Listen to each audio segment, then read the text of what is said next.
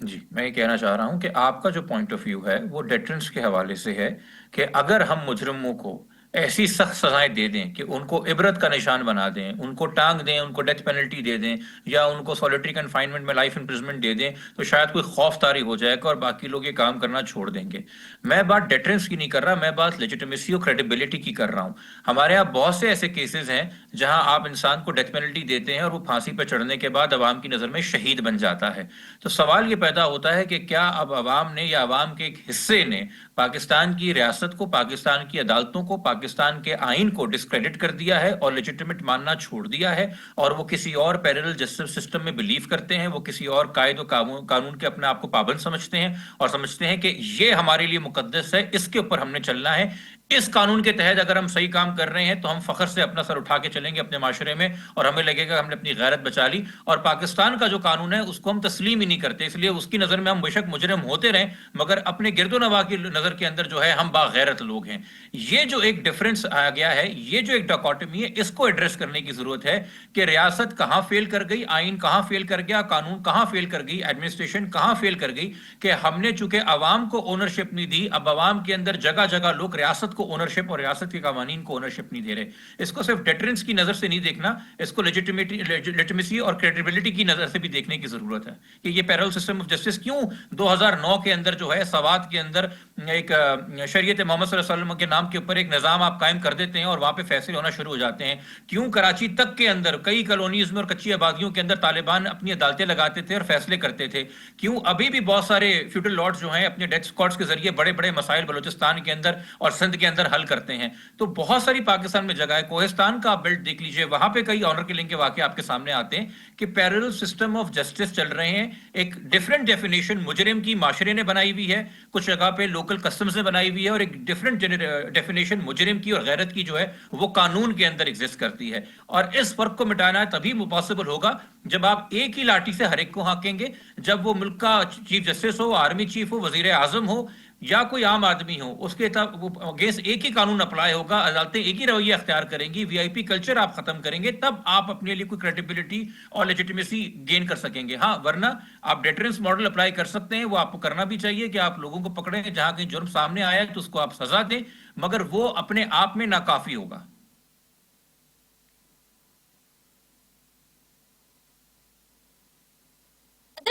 جبران ہم نے یہ دیکھا تھا کہ قندیل بلوچ کا جب واقعہ سامنے آیا تھا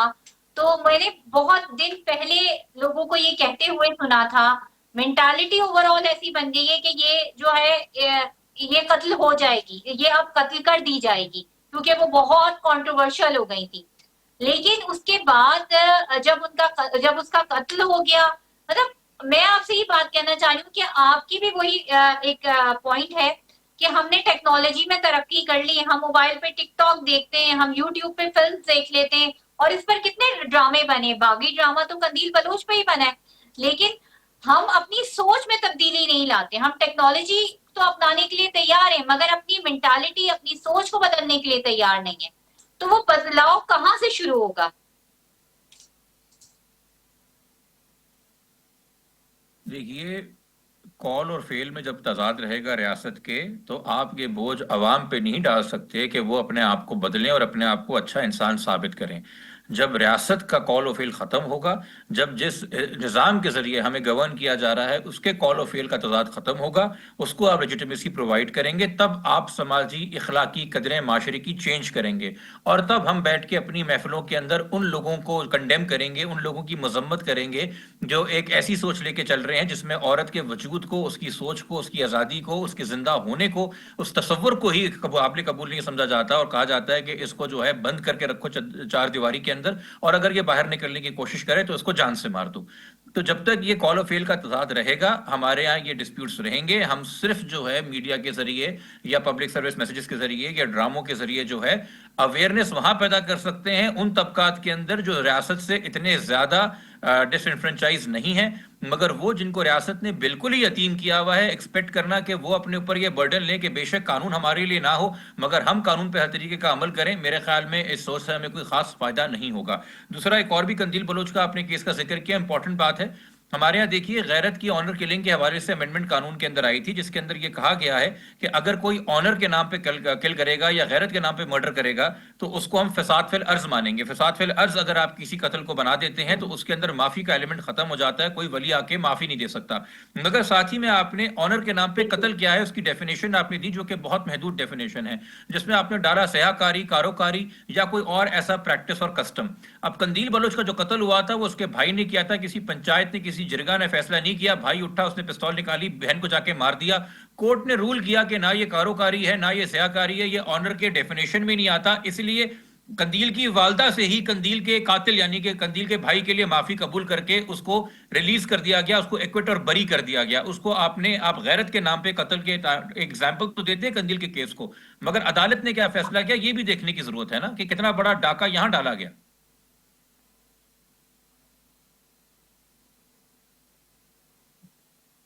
بالکل۔ مفتی راغب عثمانی نے ہمیں لائن پہ جوائن کیا۔ مفتی صاحب، پروگرام میں آپ کو خوش آمدید کہتے ہیں۔ اور غیرت کے نام پہ قتل پہ جیسے بات ہو رہی ہے، ہم نے تو یہ سنا تھا اور ہم نے یہ سیکھا ہے اپنے دین سے کہ ایک قتل پوری انسانیت کا قتل ہے، اور یہاں تو قتل پہ قتل ہوئے جا رہے ہیں۔ یہ بتائیے گا کہ ہمارا دین اس بارے میں کیا کہتا ہے؟ ہمارا دین تو بڑی اخلاقیات سکھاتا ہے، ہمارا دین تو افہام و تفہیم سکھاتا ہے، اور ایک عورت کو صرف اس کی پسند کی شادی کرنے پہ اس کو سرے عام اس طرح قتل کر دینا اور پھر اسے اپنے ماتھے کا جھومر بنانا اس کے قتل کو۔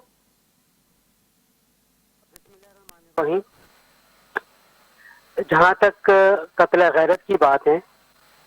بہت کیٹیگوریکلی میں کہوں گا کہ یہ بھی ما ورائے عدالت قتل میں سے ایک طرح کا قتل ہے، جس میں کوئی ایک فرد یا افراد کا مجموعہ، جسے ہم جرگہ کہتے ہیں یا پنچایت کہتے ہیں، وہ اس بات کا فیصلہ کر لے کہ غیر اخلاقی تعلقات کی بنیاد پہ کسی بھی خاتون یا خاتون اور مرد دونوں کو بغیر عدالت میں پیش کیے، بغیر ان کے اوپر جرم عائد کیے اور اس کے ثبوت کے انہیں خود ہی سزا سناتے ہوئے اس سزا کی ایگزیکیوشن کو عمل میں لے آیا جائے۔ شریعت میں آنر کلنگ کے حوالے سے کوئی ایسی جسٹیفیکیشن نہیں ہے جس میں آنر کلنگ کرنے والے کو کسی بھی طرح کی کوئی چھوٹ مل جائے یا وہ کسی بھی اعتبار سے اپنے اس فعل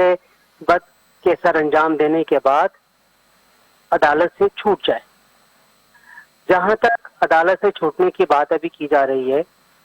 اس کی بنیادی وجہ اور ہے، اور وہ وجہ صرف آنر کلنگ میں نہیں، تمام قسم کے قتلوں میں پائی جاتی ہے، جس میں قرآن کریم کا یہ واضح حکم ہے کہ اگر کوئی اپنے قاتل بھائی کو معاف کرنا چاہے تو وہ معاف کر سکتا ہے۔ یہ ایک الگ معاملہ ہے، اور اس معاملے کا تعلق قتل غیرت سے ہی نہیں جڑتا، بلکہ یہ تمام طرح کے قتلوں کی صورت میں سامنے آتا ہے۔ یہ ہمارا موضوع بحث نہیں ہے، ہمارا موضوع بحث ہے کہ یہ ہوتی کیوں ہے قتل غیرت۔ بنیادی طور پہ کوئی بھی فیملی، کوئی بھی خاندان اس بات کو برداشت نہیں کر پاتا کہ اس کے خاندان کی کوئی لڑکی ان کی مرضی کے بغیر کسی جگہ پر نکاح کرے یا کسی جگہ پر اپنا رشتہ استوار کرے، اور استوار کرنے کے بعد وہ اپنے گھر سے چلی جائے. اس طرح کے معاملات میں اکثر ہم نے یہی دیکھا ہے کہ بھلا پھسلا کر اس لڑکی اور لڑکے کو گھروں میں واپس بلا لیا جاتا ہے، اور پھر جب ان کا اعتماد قائم ہو جاتا ہے تو اعتماد قائم ہونے کے بعد اس لڑکی کا بھائی یا کوئی چچا یا کوئی والد یا کوئی اور قریبی عزیز اس لڑکی کو موت کے گھاٹ اتار دیتا ہے. اور عام طور پہ ہم یہ سارا معاملہ کم حیثیت والے لوگوں کے اندر دیکھتے ہیں، اور ہمیں اپر کلاس کے اندر یہ بات کہیں پر بھی نظر نہیں آتی ہے، اور نہ ہی وہاں پہ کوئی اس قسم کی چیزیں پائی جاتی ہیں. بلکہ گوٹھ دیہاتوں کے اندر عام طور پہ جو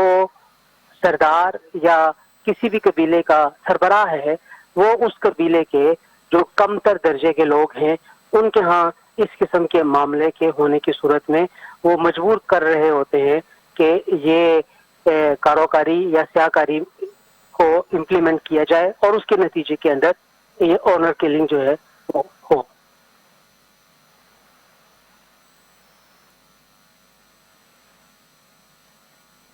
جبران، ابھی جیسے مفتی صاحب نے کہا کہ یہ جو نچلے درجے کے لوگ ہوتے ہیں ان کے اندر ہی ایسے واقعات رپورٹ ہوتے ہیں یا وہیں پر ہی ایسے واقعات ہوتے ہیں، تو آپ اس بات سے ایگری کرتے ہیں کیا؟ نہیں جی، میں اسے ایگری نہیں کرتا. یہ بھی آپ کے سامنے فیکٹس ہوں گے کہ بہت سارے پاکستانی جو یورپ کوچ کر گئے، اٹلی چلے گئے، انگلینڈ چلے گئے، ان کی بیٹیاں وہاں پیدا ہوئیں، وہاں جوان ہوئیں، وہ وہیں پہ جہاں رہتی ہیں شادی کرنا چاہتی تھیں، وہ چاہتے تھے کہ نہیں تم واپس پاکستان جا کے گاؤں میں اپنے کسی کزن سے شادی کرو، اور جب وہ راضی نہیں ہوتی تھی تو ان بچیوں کو انگلینڈ سے اور اٹلی سے پاکستان لا کے قتل کیا گیا. یہ بھی کیسز آپ کے سامنے ہیں. تو کیا بگاڑ لیا کہ آپ روپے میں نہیں، آپ ڈالر میں کما رہے تھے یا پاؤنڈ میں کما رہے تھے اور آپ کو ایکسپوجر مل گیا تھا اور آپ کسی مغربی معاشرے میں رہ رہے تھے. میں پھر آپ سے بات کروں گا کہ دیکھیے، جہاں ریاست کے قول اور فعل میں تضاد ہوگا، جہاں ریاست خود اپنے بنائے ہوئے نظام کو مقدم اور مقدس نہیں جانے گی، جہاں حاکم یہ بتائے گا کہ ملک کا قانون مجھ پہ لاگو نہیں ہوتا، وہاں اس قانون کے مطابق لوگ اپنی زندگی چھوڑنا گوارا نہیں کریں گے. وہاں اس قانون کے مطابق وہ اپنے آپ کو ڈیفائن کرنا گوارا نہیں کریں گے، اور وہ اپنے پیرلل جسٹس سسٹمز بنائیں گے، چاہے وہ کسی پنچایت کی شکل میں ہو، کسی جرگے کی شکل میں ہو، یا کسی اور کوئی شکل وہ اختیار کر لے. مفتی صاحب یہاں موجود ہیں، وہ اس پہ میرے خیال میں بہتر تفصیل سے گفتگو کر سکیں گے کہ یہ تو ہر ایک کو پتہ ہے نا کہ دین اور شریعت جو ہے وہ اللہ اور نبی صلی اللہ علیہ وسلم کی طرف سے ہے، مگر کیا مجبوری تھی یا کیا ضرورت تھی کہ خلیفہ وقت نے ہر بار اس بات کو یقینی بنایا کہ سب سے زیادہ میں اپنے آپ کو اکاؤنٹیبل کروں گا اس شریعت کے آگے، سب سے زیادہ میں اپنے اوپر لاگو کروں گا اس شریعت کو، اور سب سے زیادہ اگر حساب کتاب کوئی پوچھ گچھ ہوگا وہ مجھ سے ہوگا، کیونکہ جب تک وہ اپنے آپ کو ایگزامپل سٹیزن نہیں بناتے اس قانون کے تابع، جس قانون کو وہ عام کر رہے ہیں، جس کی وہ تبلیغ کر رہے ہیں، عام لوگ نہیں کریں گے. تو آپ جب کسی نظام کے تحت لوگوں کو کہتے ہیں کہ میں آپ کو گورن کروں گا، چاہے وہ آپ شریعت کی بات کریں یا پاکستان کے آئین کی بات کریں یا تعزیر پاکستان کی بات کریں، جب تک وہ ملک کے اشرافیہ پہ لاگو نہیں ہوگا، آپ یہ ایکسپیکٹ کریں کہ ملک کے غریب لوگ اس کو اپنی پسند سے اپنے پر لاگو کریں گے، یہ ہماری خام خیالی ہے. اچھا مفتی صاحب، آپ کے لیے بھی اور خاص طور پہ جبران آپ کے لیے، ہم نے شروع میں بھی پروگرام کے انٹرو میں بھی ایک سرفراز مفتی کا شارٹ سنوایا تھا، اور میں چاہتی ہوں کہ وہ دوبارہ سے ان کی گفتگو ذرا سنوائی جائے اور پھر اس پہ فردر ڈسکشن کی جائے. میں نے دیکھا ہے کہ پورے پاکستان میں سوشل میڈیا پہ یہ خبریں چل رہی ہیں کہ یہ شاید نیولی میرڈ کپل تھے. They were not newly married couple. ان کا آپس میں کوئی ازدواجی رشتہ نہیں تھا. ان کا آپس میں جو بچی تھی جو ماری گئی ہیں، جو شہید ہوئی ہیں، ان کے جو ہیں وہ 5 بچے ہیں. ان کے جو شوہر ہیں ان کا نام نور ہے. اسی طرح وہ جو آدمی مارا گیا ہے کوئی 45 سال 50 سال کے قریب اس کی ایج ہے، اس کے 4-5 بچے ہیں. اب جبران، یہ سنوانے کا، یہ شارٹ سنوانے کا مقصد یہ تھا، یہ ان کی گفتگو سنوانے کا مقصد یہ تھا. مجھے بڑا اختلاف ہے ان کی اس بات سے کہ ایک تو ایک واقعہ ہو گیا اور اتنا ہولناک واقعہ ہو گیا، اور اس کے بعد انویسٹیگیشن کے اس موڑ پہ آپ نے اس طرح کی گفتگو کر دی، یعنی آپ نے مرنے والے اور مرنے والی کی کردار کے اوپر جو ہے وہ انگلی اٹھا دی، اور پھر اس طرح کے واقعات کو، اس طرح کی گفتگو یا اس طرح کی بات چیت انویسٹیگیشن کے اس موڈ پر مجھے لگتا ہے کہ تقویت دیتے ہیں. دیکھیے، جبران، بڑا جس کو کہتے ہیں نا باریک، جس کو آپ کہتے ہیں باریک واردات، قانونی جواز تو نہیں پیدا کر سکتے تھے چونکہ وہ عہدہ سنبھالے ہوئے ہیں چیف منسٹر بلوچستان کا. وہ ایک اور بات ہے کہ کیا وہ صحیح فیئر اینڈ فری الیکشن آئے کہ نہیں آئے, مگر چونکہ عہدہ سنبھالے ہوئے چیف منسٹر بلوچستان کا, تو وہ اس قتل کا, اس بہیمانہ قتل کا جو ڈیگری میں ہوا, وہ کوئی قانونی جواز پیدا نہیں کر سکتے تھے. تو یہ جو انفارمیشن انہوں نے دی, جو اس کی اب تک کوئی تصدیق نہیں ہو سکی ہے, اس کی کوئی انویسٹیگیشن یا کوئی حقائق سامنے نہیں آ سکے, یہ ایکسپلینیشن دے کے انہوں نے اخلاقی جواز پیدا کیا ہے اپنی ان کلچرز کا اور اپنی ٹریڈیشن کا. چونکہ بے شک وہ بگٹی قبیلے کے سردار ہونا ہو, اپنے آپ کو تصور تو کرتے ہیں اور کلیم بھی کرتے ہیں کہ وہ بہت بڑے سردار ہیں, تو کہیں نہ کہیں جو ٹرائبل ٹریڈیشنز ہیں ان کو قائم رکھنے کے لیے یا ان کی سپورٹ دکھانے کے لیے, چونکہ وہ اسی کمیونٹی سے بلانگ کرتے ہیں جو رول کرنا چاہتی ہے لوگوں کو اولڈ کسٹمز کے ذریعے, چونکہ وہ خود بھی اسی جنگ کا حصہ ہیں کہ جمہوریت جو ہے وہ کونے کونے میں نہ پہنچ سکے پاکستان کے, اور آئین جو ہے اس کے تحت حکومت نہ قائم ہو سکے بلوچستان میں, چونکہ ان کے اپنے بہت سارے معاملات جو ہیں وہ کھل جائیں گے اور بگڑ جائیں گے. تو اس لیے انہوں نے کم سے کم ان پریکٹسز کے لیے اخلاقی جواز پیدا کرنے کی کوشش کی, جو کہ بہت زیادہ مذمت کے قابل بات ہے. مفتی صاحب, کیا اگر ایک سیکنڈ کے لیے ہم یہ زیوم بھی کر لیتے ہیں اور مان بھی لیتے ہیں ہم اس چیز کو کہ ٹھیک ہے, اگر ان کے درمیان میں اگر وہ صحیح بھی بات کہہ رہے ہیں, لیکن کیا ان کو اس طرح جرگے ان کے قتل کا حکم دے دینا اور پھر اتنے سارے لوگوں کا ایک ساتھ فائر کرنا سرے عام, اور پھر ان کی فوٹیج بنا کے ریلیز کرنا, یہ جائز ہے؟ جی بالکل بھی جائز نہیں ہے. ہم کیٹیگوریکلی کہیں پر بھی اس امر کو جواز نہیں دے سکتے ہیں کہ ان کے درمیان غیر اخلاقی کوئی رشتہ موجود تھا اور اس کی بنیاد کے اوپر انہیں قتل کیا گیا ہے. اگر ان کے ہاں کوئی غیر اخلاقی رشتہ موجود تھا, جو مختلف قسم کی سٹوریز ہم نے براہ راست وہاں کے رہنے والوں سے سنی ہے, تو ہونا تو یہ چاہیے تھا کہ اس غیر اخلاقی تعلق کو ثابت کرنے کے لیے پہلے وہ عدالت میں جاتے, عدالت میں جا کے وہ اس چیز کو ثابت کرنے کی کوشش کرتے اور عدالت سے سیک آؤٹ کرتے کہ وہ ان کو سزا دے. کسی بھی طور پہ یہ ان کے لیے جائز تھا ہی نہیں کہ وہ عدالت میں جانے کی بجائے خود سے اس طرح کے معاملے کے اوپر فیصلہ صادر کرتے, اور فیصلہ صادر کرنے کے بعد وہ سر عام جس طریقے سے اس خاتون کو قتل کیا گیا ہے اور جس طریقے سے وہ وہاں پہ اس مرد کو بھی مارا گیا ہے, اور اس کے بعد پھر ان کی میتوں کو بغور دفنا دیا گیا بغیر کسی کفن دفن کے, تو یہ سارا کا سارا پاکستانی معاشرے کے اس المیہ کی طرف نشاندہی کر رہا ہے جس میں جب چاہیں ہم قانون کو ایک طرف رکھ کے اپنی مرضی کے مطابق فیصلے صادر کریں اور اسے ہم غیرت کی بنیاد پر قتل قرار دیتے ہوئے یہ سامنے لے کر آئیں کہ اس طرح کے قتل قبیلوں کے لیے باعث قبیلوں کے لیے یہ ان کی زندگی کا سوال ہوتا ہے, یا ان کی انا کو برقرار رکھنے کا ایک ذریعہ ہے. تو میں یہ سمجھتا ہوں اس سے نہ تو انا برقرار رہتی ہے اور نہ ہی اس سے کوئی قبیلوں کو زندگی میسر آتی ہے. اور اگر کہیں پر یہ بات سامنے آ جائے کہ واقعتاً غیر اخلاقی تعلق قائم تھا اور اس کے اوپر ثبوت بھی قائم ہو جائے, تو پھر عدالت کو یہ چاہیے کہ انہیں اس طرح کے جوڑوں کو وہ سزا دے. بالکل, عدالتیں ہی تو اپنا کام نہیں کریں. اچھا جبران, دیکھیں ایک طرف تو یہ اپنی پسند کی شادی کا اظہار کیا, یا سوشل میڈیا پہ جیسے ابھی میں نے قندیل بلوچ کا ذکر کیا, ایک اور لڑکی ابھی وہ مجھے اس کا نام ذہن میں نہیں آ رہا, ریسنٹلی واقعہ ہوا ہے جس کا گلگت سے تعلق تھا, اس کو قتل کر دیا گیا سر عام. اچھا یہ تو ایک واقعات ہے, لیکن آپ اپنے قتل کو جیسے دو قبیلوں کے درمیان میں قتل ہو جاتے ہیں اس کو بنی کہتے ہیں غالباً اس روایت کو, اور نکاح کر دیا جاتا ہے یا تو اس لڑکی سے کوئی 10 20 15 16 سال بڑے آدمی سے یا کسی چھوٹے بچے سے اس کا نکاح کر دیا جاتا ہے, اس وقت غیرت کہاں جاتی ہے؟ جب مطلب ہر طریقے سے ہی عورت کو ایک آپ اس وقت غیرت کہاں چلی جاتی ہے آپ کی, کہ جب آپ ایک اپنے قتل کو معاف کرانے کے لیے آپس میں قبیلوں کی صلح کرانے کے لیے اس وقت بھی آپ عورت ہی کو استعمال کر رہے ہوتے. دیکھیے جب آپ اس طرح کی مثالیں دیتی ہیں تو پھر یہ بات ہمارے سامنے واضح ہو جاتی ہے نا کہ جس کو ہم غیرت کہہ رہے ہیں وہ کسی قبیلے میں ایک کلیکٹیو فیلنگ نہیں ہے, بلکہ وہ صرف مردوں کی انا ہے. اور آج آپ جب اپنی کسی بچی کا کسی دوسرے سے نکاح کرتے ہیں کسی اسی روایت کے اگینسٹ, کہ جی کوئی قتل ہو گیا ہے یا کوئی نقصان ہو گیا ہے تو ہماری آپ بیٹی لے لیجئے، تو ایک طریقے سے آپ ایڈمیشن آف گلٹ کے اندر اپنی بیٹی دیتے ہیں. تو یہ تو پھر وہی ہے کہ جی ٹیکنیکلی ہم نے اپنی غیرت کو، اپنی انا کو ایک ٹھیس پہنچائی ہے کہ ہم نے سامنے والے کو اپنی بیٹی دی تھی تو ہم نے ایک طریقے سے ہار تسلیم کیا اور اپنا گلٹ تسلیم کیا ہے. تو یہ تو پھر مردوں کی انا ہے، یہ کوئی کلیکٹیو ویلیو سسٹم تو نہیں ہے جس کو آپ غیرت کہہ رہے ہیں. اس پہ آپ نے مجبور کیا ہے وہاں قبیلے کی عورتوں کو بھی. تبھی بانو کی والدہ کہتی ہیں کہ جو کچھ ہوا ہے میری بیٹی کے ساتھ وہ صحیح ہوا ہے، چونکہ ان کو بھی سکھایا گیا ہے کہ یہ تعریف ہے غیرت کی. دیکھیں ہر ایک لفظ کے ہر ایک جغرافی کے اندر، ہر ایک کلچر میں اور ہر ایک معاشرے میں الگ معنی لیے جاتے ہیں. ہم جس طرح ایک لفظ استعمال کرتے ہیں استعماری کو اکثر ہم یہ بھی کہتے ہیں کہ اس کے معنی کلونیل ہیں. کلونیل سے مراد کہ جی آپ کے اوپر یہ امپیریل پاورز جو ہیں ویسٹ کی آ کے راغب آ گئیں. مگر جو استعماری کے معنی لیے گئے اور جو لفظ انٹروڈیوس کرایا گیا علی شریعتی کی جانب سے ایران کے اندر، اس کے کہتے ہیں معنی صرف یہ نہیں تھے کہ آپ محکوم ہیں، اس کے معنی یہ تھے کہ آپ کو مینیپولیٹ کر دیا گیا ہے. آپ صرف محکوم ہی نہیں ہیں بلکہ آپ کے آئیڈیاز ہی ڈسٹارٹ کر دیے گئے ہیں. آپ کو صحیح اور غلط کی تفریق ہی مٹا دی گئی ہے. عزت نفس کیا ہوتی ہے یہ خیال ہی آپ سے لے لیا گیا ہے. ہیومن ڈگنیٹی کیا ہوتی ہے اس کی آپ کو کوئی خبر ہی نہیں ہے. تو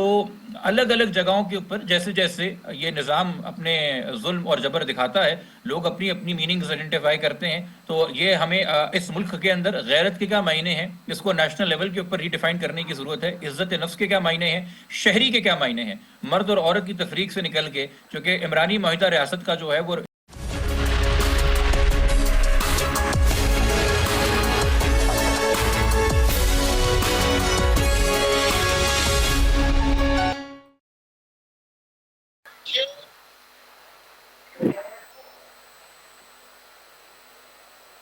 بریک کے بعد آپ کو کہتے ہیں خوش آمدید، اور ہمارے ساتھ موجود ہیں مفتی راغب نعیمی. مفتی صاحب، اب یہ اس طرح کے واقعات تو ہو رہے ہیں مسلسل، لیکن اس کی روک تھام کے لیے کیا ہونا چاہیے؟ جب میرا لاسٹ میں نے پروگرام کیا تھا، جب یہ بانو والا بلوچستان والا واقعہ سامنے آیا تھا، جو بھلے جرگے نے حکم دیا تھا کہ مار دیا جائے، اور پھر کئی لوگوں نے اس کے اوپر فائر ایک ساتھ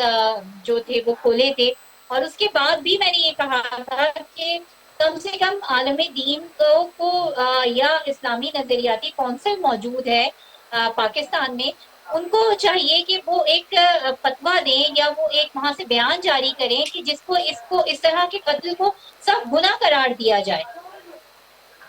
جی بالکل، آپ کی بات وجہ ہے. دیکھیے قتل ہے، بھلے سے وہ آنر کلنگ ہو، بھلے سے وہ کسی اور نام کے اوپر کیا جائے، لیکن اصل چیز یہ ہے کہ جو قاتل ہیں انہیں قرار واقعی سزا ملنی چاہیے، اور انہیں کسی بھی جگہ کے اوپر کوئی ایسا راستہ نہیں ملنا چاہیے کہ جس کی بنیاد کے اوپر وہ اپنی جان بچا لینے میں کامیاب ہو جائیں. ہم یہی دیکھتے ہیں کہ اس طرح کے معاملات کے اندر ٹھیک ہے صلح ہو جاتی ہے، لیکن یہ صلح بھی نہیں اس طرح ہونی چاہیے. اور خاص طور پہ جب صلح کا یہ معاملہ سامنے آتا ہے تو پھر یہ بات بڑی اہم ہو جاتی ہے کہ وہ کس بنیاد کے اوپر ہو رہی ہے. کیا وہ دیت کے قانون کے اوپر ہو رہی ہے یا دیت کے قانون کے علاوہ کی جا رہی ہے.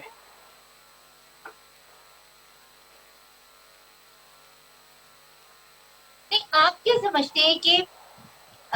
ہم اپنے مذہبی پوائنٹ آف ویو سے بھی اور ایک سوسائٹی کے پوائنٹ آف ویو سے بھی اس طرح کے واقعات کی روک تھام کے لیے کیا اقدامات کر سکتے ہیں؟ فوری طور پہ کیا اقدامات کر سکتے ہیں؟ کیونکہ ہم دیکھ رہے ہیں کہ ڈے بائی ڈے جو ہے اس طرح کے واقعات میں بہت زیادہ اضافہ ہوتا جا رہا ہے. 2-3 چیزیں بڑی اہم ہیں اور فوری طور پہ ہمیں کرنا پڑیں گی. ایک چیز تو یہ کرنا پڑے گی کہ بچوں کے رشتوں کے وقت والدین کو یہ چاہیے کہ وہ اپنے بچوں سے لازمی طور پہ پوچھیں اور ان پر اپنی مرضی مسلط نہ کریں. زندگیاں بچوں نے گزارنی ہیں، نہ کہ والدین نے گزارنی ہے آئندہ آنے والی. تو اس کے لیے ضروری ہے کہ بچوں کو مکمل طور پہ اختیار دیا جائے کہ وہ اپنی مرضی سے رشتے کا انتخاب کریں اور والدین اس کو فیسیلیٹیٹ کریں. اس کا قطعاً مطلب یہ نہیں ہے کہ انہیں مغرب کی طرح کی چھوٹ دی جائے جس طرح مغرب کے اندر چھوٹ دی جاتی ہے اور وہ باہر نکل کے اپنی مرضی سے پسند کرتے ہیں، بلکہ ایک دائرہ کار کے اندر رہتے ہوئے اس طریقے کار کو اختیار کیا جا سکتا ہے. دوسری بات جو اس سے بھی زیادہ اہم ہے کہ آج جس طریقے سے سوشل میڈیا بڑی تیزی سے پنپ رہا ہے اور سوشل میڈیا کے اوپر جو رابطہ کاری ہے وہ انتہائی آسان ہو گئی ہے، خود بچوں کی اس طرح تربیت کرنے کی ضرورت ہے کہ کوئی سوشل میڈیا کا غلط استعمال نہ کریں۔ ہمیں افسوس سے کہنا پڑتا ہے کہ ہمارے معاشرے میں سوشل میڈیا کے استعمال کے اوپر نہ کوئی اس طرح کی قدغنیں ہیں جس طرح کی ہم مغرب میں دیکھتے ہیں۔ دیکھیے آسٹریلیا میں 16 سال سے کم عمر کے بچوں کے اوپر مختلف سوشل میڈیا کے پلیٹ فارم کو استعمال کرنا ممکن نہیں ہے، نہ پابندی ہے، اور پاکستان خود بھی اس قسم کا قانون سازی کرنے کی طرف جا رہا ہے کہ 16 سال سے کم عمر کے بچے کسی بھی طور پہ ایڈلٹ سوشل میڈیا استعمال نہیں کر سکیں گے۔ اور تیسری چیز، معاشرتی جو اقدار ہیں وہ بہت تیزی کے ساتھ بگڑ رہی ہیں۔ ان معاشرتی اقدار کو صحیح کرنے میں معاشرے کے جتنے بھی اسٹیک ہولڈرز ہیں ان تمام کو اپنا اپنا رول پلے کرنا پڑے گا۔ اس میں ٹیچر بھی شامل ہیں، اس میں فیملی کے بڑے بھی شامل ہیں، والدین بھی شامل ہیں، اور پھر اس کے ساتھ ساتھ جو ایک اندیکھی آنکھ کا تصور ہوا کرتا تھا ماضی کے اندر جب ہم محلوں میں اور اس طرح کے گھروں میں رہا کرتے تھے، وہ آنکھ کا تصور اب ختم ہو گیا ہے، وہ نگرانی کا تصور اب ختم ہو گیا ہے۔ جدید سوسائٹیاں بننے کی وجہ سے اس طرح کی نگرانی اب ممکن نہیں ہو پا رہی ہے۔ تو یہ چند امور میں نے آپ کے سامنے ذکر کیے ہیں، اگر ہم اس کو امپلیمنٹ کریں تو لازمی طور پہ ہم اپنے معاشرے کے اندر اس قسم کے معاملات کے وقوع پذیری سے معاشرے کو بچانے میں کامیاب ہو جائیں گے۔ جی مفتی صاحب، بہت بہت شکریہ آپ کا، جبران ناصر آپ کا، آپ نے بہت ہی جسے کہتے ہیں ایک مفید مشورہ دیا، اور واقعی اس طرح کے واقعات کو روکنے کے لیے ہم سب کو اپنی اپنی جگہ اپنا کردار ادا کرنا پڑے گا۔ اس کے ساتھ ہی مجھے دیجیے اجازت، اپنا اور اپنے چاہنے والوں کا بہت زیادہ رکھیے گا خیال۔ اللہ